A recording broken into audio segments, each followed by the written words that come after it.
தமிழ் தேசியம் யாரது கையில் இருக்கிறது?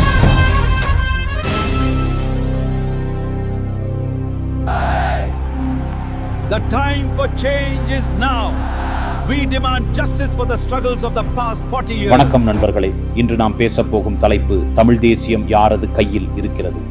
கடந்த 40 ஆண்டுகளுக்கும் மேலாக தமிழர்களுக்கான விடுதலைக்காக நடந்த போராட்டங்கள் மற்றும் அவற்றின் பாதைகள் பற்றிய ஆய்வை இங்கே காணலாம். தமிழ் தேசியத்திற்கான போராட்டங்கள் பல்வேறு வகைகளில் நடந்துள்ளன. அரசியல் போராட்டம், ஆன்மீக போராட்டம், ஆயுத போராட்டம். இந்த போராட்டங்கள் வெவ்வேறு அபாயங்களையும் சவால்களையும் கொண்டிருந்தாலும் தமிழர்களின் அடிப்படை கோரிக்கைகள் விடுதலை, தனிநாடு கோரிக்கை, சுயநிர்ணய கோரிக்கை மாறவில்லை.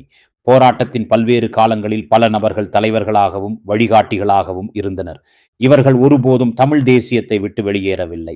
2009க்கு பிறகு சிலர் புலித்தோல் போர்த்திய பசு அல்லது பசுத்தோல் போர்த்திய புலி என குறிப்பிடப்படும் நடவடிக்கைகளில் ஈடுபட்டனர்.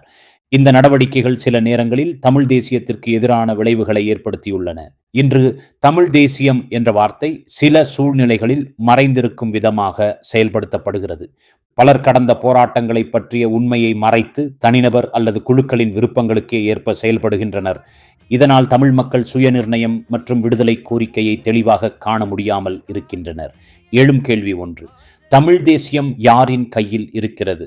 போராட்டத்தின் அடிப்படை நோக்கங்கள் உண்மையாக பின்பற்றப்படுகிறதா? தலைவர்களும் வழிகாட்டிகளும் மக்களுக்கு உண்மையை வெளிப்படுத்துகிறார்களா?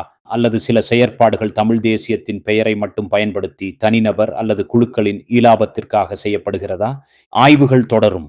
நீங்கள் விரும்பினால் இந்த வீடியோவை உங்கள் நண்பர்களுக்கும் இணையுங்கள், மற்ற தமிழர்களுடன் பகிருங்கள் மற்றும் தொடர்ந்து இது போன்ற அரசியல் மற்றும் சமூக ஆய்வு வீடியோக்களுக்கு சப்ஸ்கிரைப் செய்யவும். நன்றி நண்பர்களே.